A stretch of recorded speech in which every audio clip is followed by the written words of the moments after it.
Dengan Riza di sini ketemu lagi di kuliah kita pengantar akuntansi kuliah ke-10 mengenai perusahaan dagang.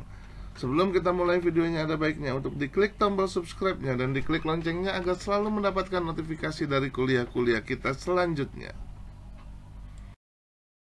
Yang akan kita bahas pada kuliah kali ini adalah mengenai jenis-jenis perusahaan, pengertian perusahaan dagang, karakteristik perusahaan dagang, serta ketentuan-ketentuan dalam jual beli barang dagangan. Perusahaan merupakan satu jenis organisasi yang bertujuan untuk menghasilkan laba atau perusahaan. Jenis-jenis perusahaan ada perusahaan jasa, perusahaan dagang, serta perusahaan manufaktur. Jenis dan aktivitas perusahaan. Yang pertama, perusahaan jasa atau servis, yaitu menyediakan fasilitas. Contohnya stasiun TV memperoleh pendapatan dari penayangan iklan dan acara TV. Yang kedua adalah perusahaan dagang atau merchandise, yaitu memperjualbelikan produk atau barang dagangan. Seperti toko buku, membeli buku untuk dijual kembali ke pembeli. Selanjutnya adalah perusahaan manufaktur atau manufacture, yaitu memproduksi dan menjual produk. Contohnya adalah pabrik tebu yang memproduksi serta menjual gula. Perusahaan jasa. Output yang disediakan tidak dapat dilihat dan tidak dapat disimpan. Dari perspektif akuntansi, hubungan antara biaya dan pendapatan relatif tidak mudah ditentukan.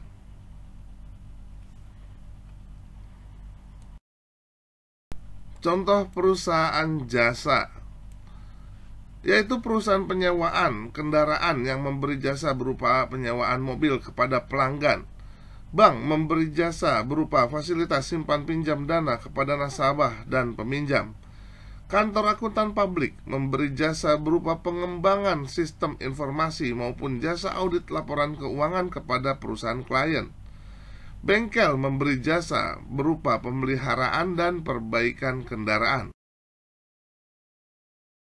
Pengertian perusahaan dagang. Perusahaan dagang adalah suatu perusahaan yang kegiatannya membeli dan menjual kembali barang dagangan tanpa merubah bentuknya.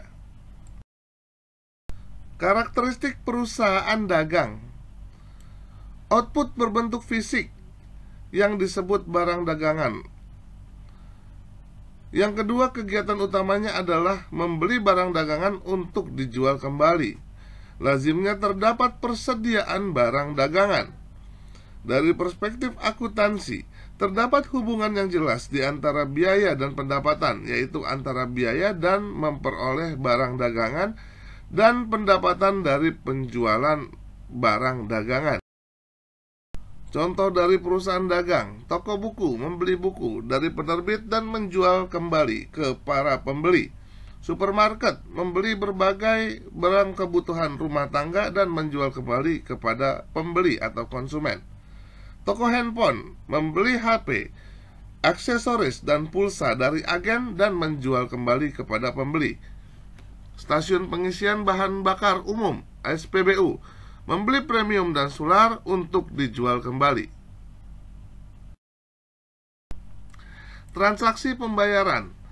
Dalam perusahaan dagang ada dua cara pembayaran. Yang pertama tunai, yaitu pembayaran kas ketika penyerahan barang dagangan, dan kredit, yaitu pembayaran kas setelah dilakukan beberapa waktu atau hari ataupun bulan setelah penyerahan barang. Kesimpulannya, transaksi barang dagangan dapat dilakukan dengan cara baik secara tunai maupun secara kredit. Penjualan tunai, pembayaran kas dan penyerahan barang dagangan pada tanggal yang sama, yaitu pada tanggal 23 Desember, penjual menyerahkan barang dagangan kepada pembeli, dan pada tanggal yang sama, pembeli melakukan pembayaran kas kepada para penjual. Penjualan kredit. Pembayaran kas dilakukan beberapa waktu setelah penyerahan barang dagangan. Pada tanggal 23 Desember 2007, penjual menyerahkan barang dagangan kepada pembeli. Selanjutnya pada tanggal 10 Januari, pembeli melakukan pembayaran kas kepada penjual. Terdapat beberapa ketentuan-ketentuan jual beli barang dagangan yang pada umumnya atau yang lazim dibuat.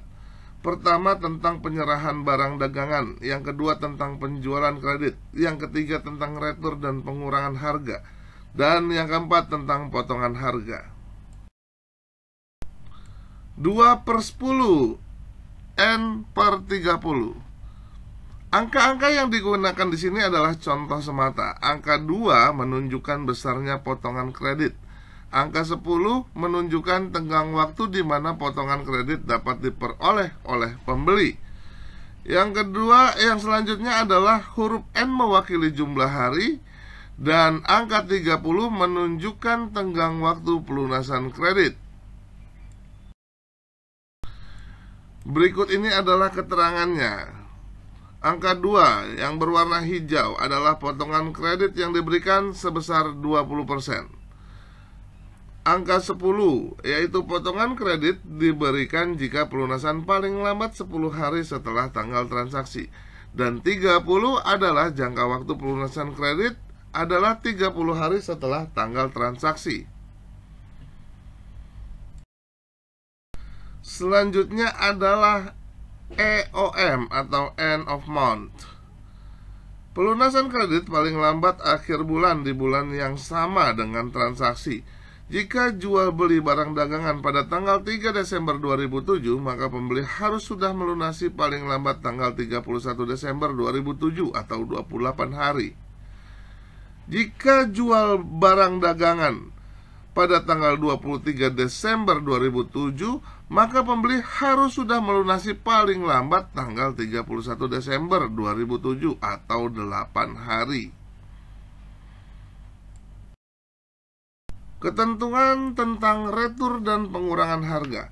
Retur adalah barang dagangan yang diterima tidak sesuai pesanan, maka pembeli mengembalikan barang dagangan ke penjual. Selanjutnya, pengurangan harga adalah barang dagangan yang diterima tidak sesuai dengan pesanan. Pembeli tidak mengembalikan barang dagangan, tetapi meminta pengurangan harga kepada penjual. Ketentuan tentang potongan harga. Potongan harga lazim disebut dengan diskon. Ada dua macam potongan. Yang pertama, potongan tunai atau cash discount. Diberikan karena pembeli membayar tunai. Yang kedua, potongan dagang atau trade discount. Diberikan karena pembeli membeli dalam kuantitas yang banyak atau karena pembeli adalah pelanggan utama. Potongan dagang ini langsung mengurangi harga beli. Harga perolehan adalah harga bersih setelah dikurangi potongan dagang. Potongan harga tidak dicatat di akun tersendiri.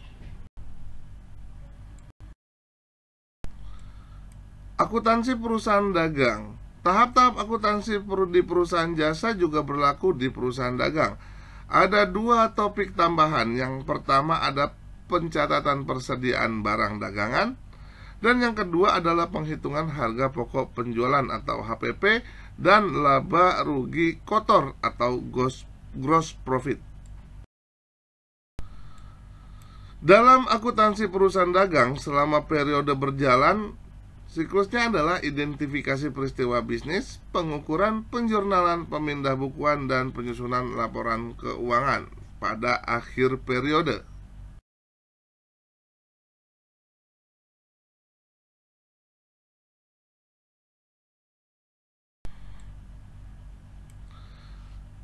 Pada akhir periode adalah pembuatan neraca saldo, pencatatan jurnal penyesuaian, pembuatan neraca saldo setelah jurnal penyesuaian, penghitungan laba rugi dan pembuatan laporan laba rugi, pencatatan jurnal penutup, pembuatan laporan perubahan modal, neraca dan laporan arus kas, dan pencatatan jurnal pembalik.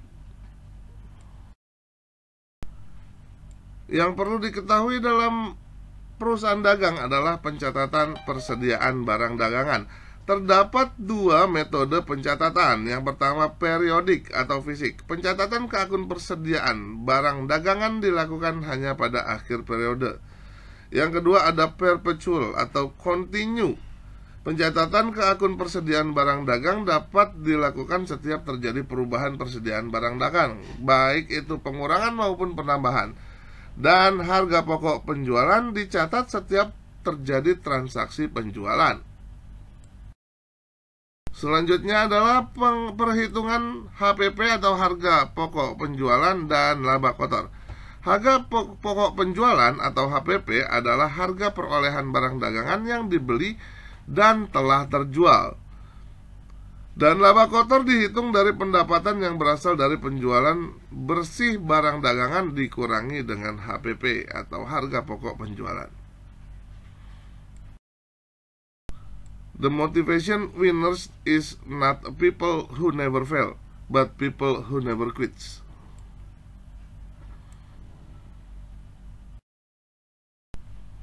Sekian kuliah kita kali ini, semoga bermanfaat buat kita semua. Keep your spirit to learn more, please like, share, and comment. Dan jangan lupa untuk diklik tombol subscribe-nya dan diklik loncengnya agar selalu mendapatkan notifikasi dari kuliah-kuliah kita selanjutnya. Terima kasih.